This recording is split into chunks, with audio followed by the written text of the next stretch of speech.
bekerja sama dengan Cut to Cut Studio dengan bangga mempersembahkan Pelangi di Atas Gelagah Wangi, serial sandiwara radio dengan latar belakang sejarah runtuhnya kerajaan Majapahit dan berdirinya Demak Bintoro, kerajaan Islam yang pertama di tanah Jawa, dengan Raden Patah sebagai rajanya yang terkenal dengan sebutan Panembahan Jimbun. Naskah karya S. Tijab, teknik dan montase Kipot, Jus, dan Indra Mahendra, dengan sutradara Haryoko. Setelah dirasa cukup, Empu Janardana segera pamit. Mereka tiba di padepokan Indrakila ketika malam sudah mulai larut.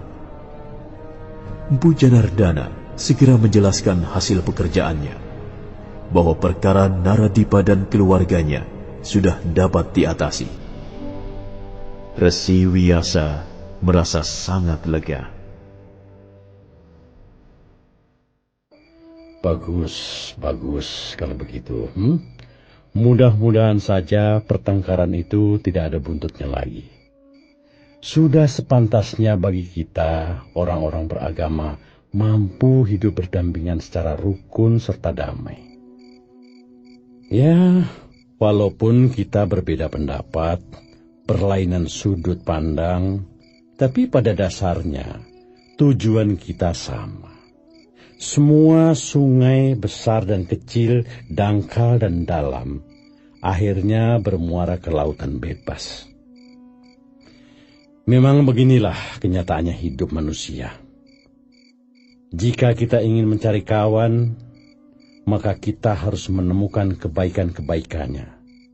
Sebaliknya, kalau hanya keburukan yang kita lihat, maka teman bisa menjadi musuh bebuyutan.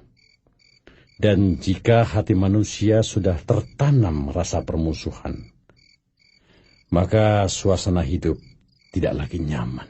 Tapi ayah, sepertinya orang-orang itu merasa belum puas. Sepertinya mereka masih penasaran. Hanya saja mereka takut pada Paman Janardana. Yang penting sikap dan tindakan orang-orang seperti itu sama sekali tidak mendapat dukungan dari para penganut agama Siwa. Kita tidak di belakang mereka, karena kita tahu mereka melangkah di jalan yang sesat.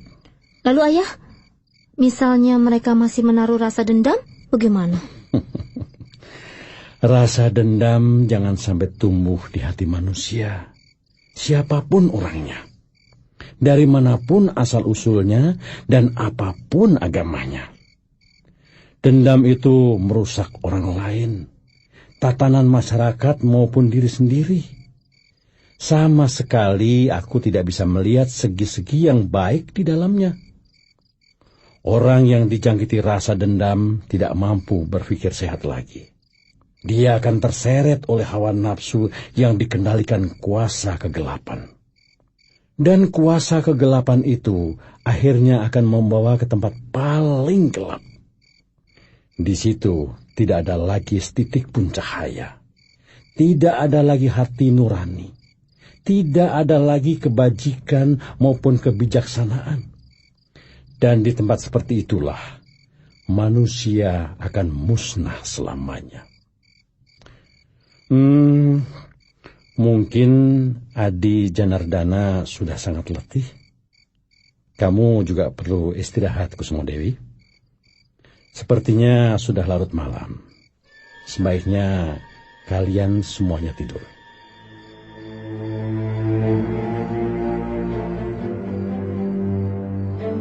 Resi Wiyasa dengan ditemani dua orang cantriknya bergegas ke Puri Sesaji untuk membakar dupa di kaki Siwa.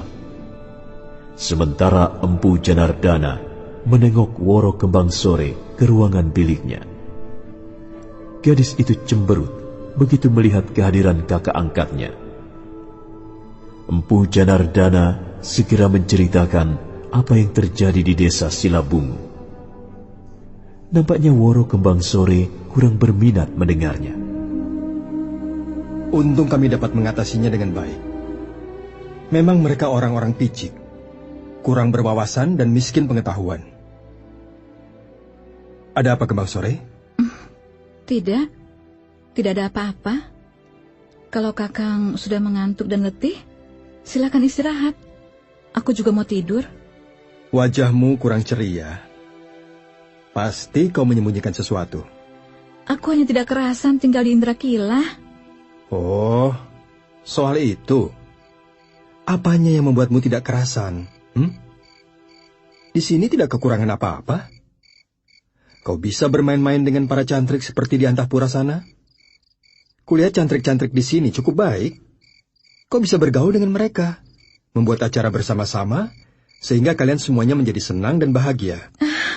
Sudah Kakang. Kalau Kakang tidak mau pulang, ya sudah. Mau tinggal di sini selamanya, terserah. Empu Janardana tersenyum. Dia tahu watak Kembang Sore adik angkatnya tersebut.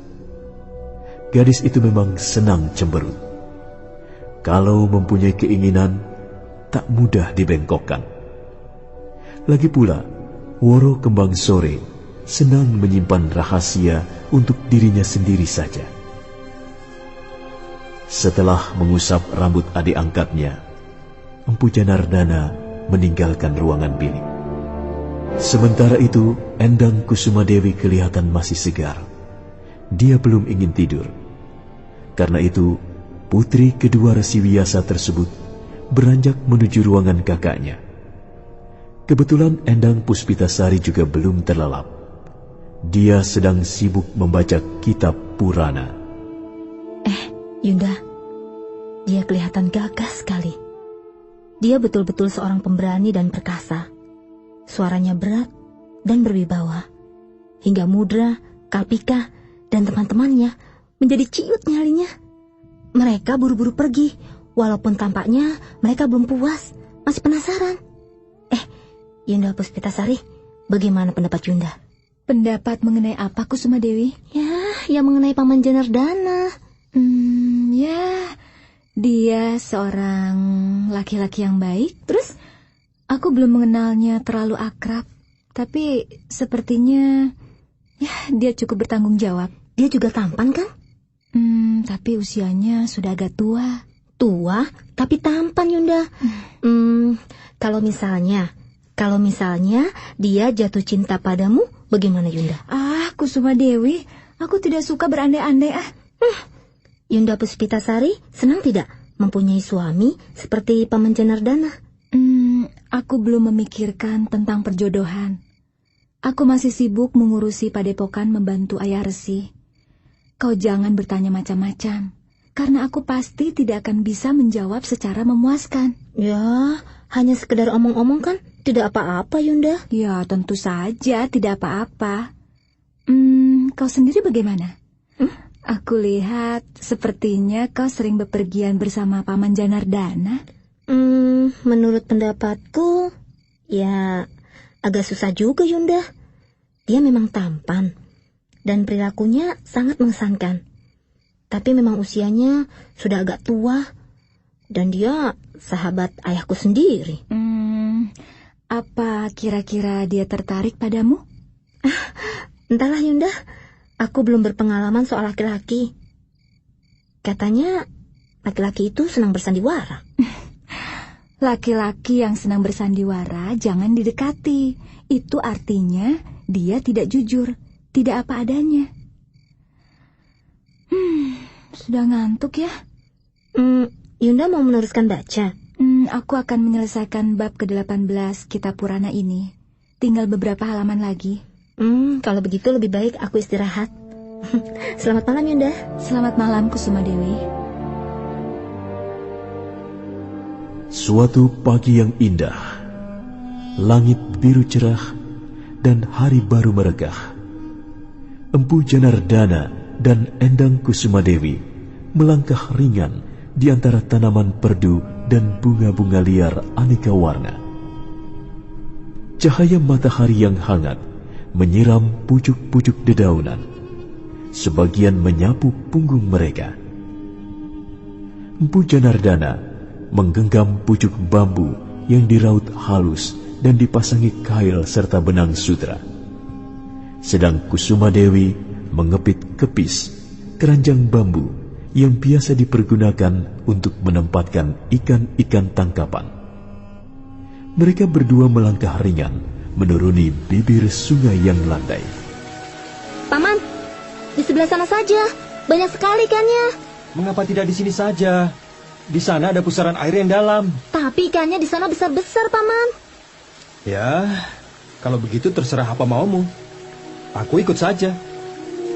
Empu Janardana duduk mencangkung di atas sebongkah batu yang besar. Tangan-tangannya menggenggam gagang pancing. Pancing sudah dilemparkan, dan umpan sudah tenggelam di bawah permukaan sungai yang deras arusnya. Sementara itu, Kusuma Dewi juga duduk di sela-sela batu. Kepis bambu diletakkan dekat kakinya. Sesaat mereka berdua berdiam diri. Nah, sekarang tiba kesempatan itu. Arus sungai di bawah sana sangat deras. Dan aku tahu, di bawah sana ada lubuk yang dalam. Kalau aku menceburkan diri dari tebing ini, pasti tubuhku akan segera hanyut di telan arus. Dan kalau aku melakukannya, kira-kira apa tindakan Paman Janardana ya? Apakah dia akan diam saja, tetap duduk di sini sambil menggenggam gagang pancingnya? Ataukah dia juga akan menceburkan diri ke dalam arus untuk menyelamatkan nyawaku? Entahlah.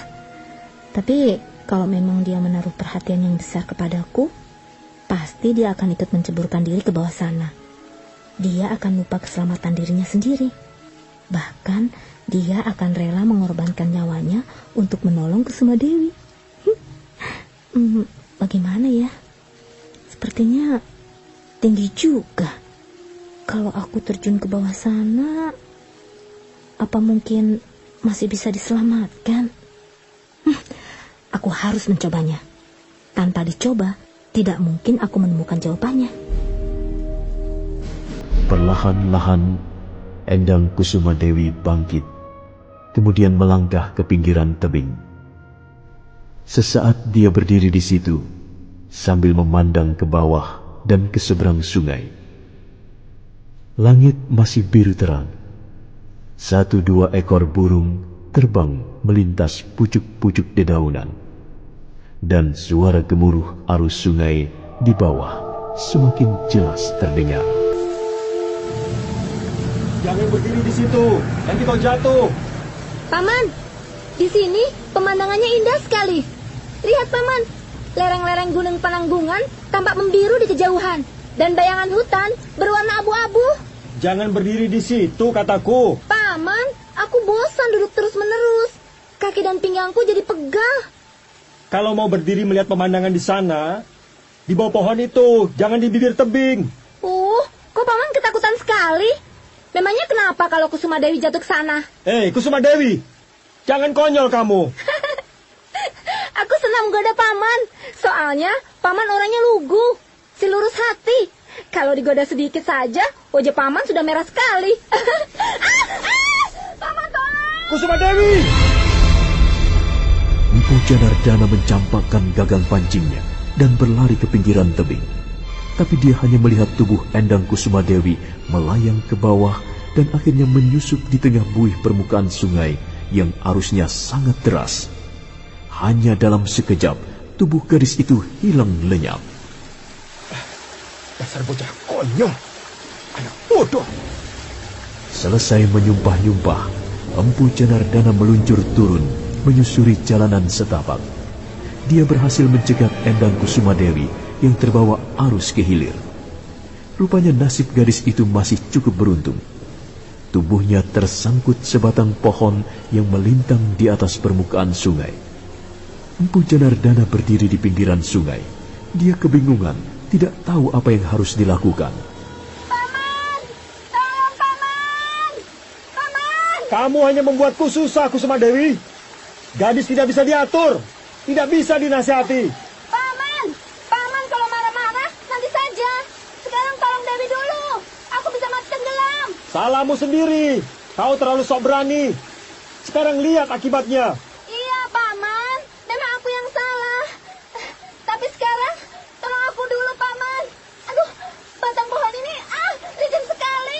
Aku harus bagaimana, Kusuma Dewi? Aku harus bagaimana? Ayo cepat, Paman terjun. Terjun ke sini dan bantu aku, Paman. Tidak bisa, Kusuma Dewi. Paman! Aku tidak bisa berenang.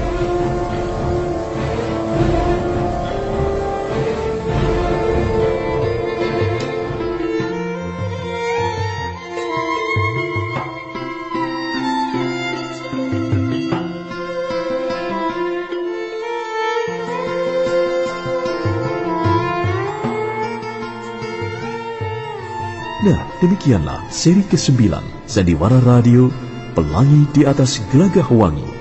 Kali ini didukung oleh para pemain Ferry Fadli sebagai Empu Janardana, Wit Hendra sebagai Resi Wiyasa, Ai sebagai Endang Kusuma Dewi, Ajeng sebagai Endang Puspitasari, Ivana Rose sebagai Woro Kembang Sore, dan Asdi Suhastra pembawa cerita.